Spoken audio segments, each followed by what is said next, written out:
জয় শ্রীকৃষ্ণ। আজকে ছিল আমার দিদির বার্থডে আর ও আমাদেরকে নিয়ে গেছিল খাওয়াতে।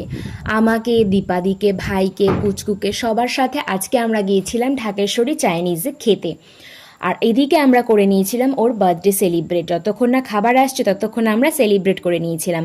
এই হলো আমাদের বার্থডে কাল আমার রেখাদি। ওই ছিল পুচকু, ওকে খাইয়ে দিচ্ছিল, পুচকু ওর মাকে কেক খাইয়ে দিল। তারপর একে একে আমরা সবাই কেক খেয়ে নিলাম। আর এইদিকে আমাদের অর্ডারও চলে এসছে। অর্ডারে নিয়েছিলাম তন্দুরি রুটি, chana masala, biryani, mixed fried rice আর ছিল ঢাকেশ্বরী স্পেশাল চিকেন কারি। সব থেকে ভালো ছিল এই তন্দুরি রুটি আর চানা মশলা, খুবই টেস্টি ছিল। তো খাওয়া দাওয়া কমপ্লিট করে আস্তে আস্তে আমরা বাড়ি চলে এসেছিলাম।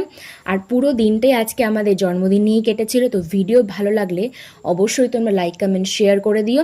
দেখো এদিকে তো আমি খেয়েই চলেছি চানা মশলা দিয়ে রুটি। তো তোমাদের কেমন লাগলো অবশ্যই জানিও। আর দেখা হচ্ছে পরের ভিডিওতে।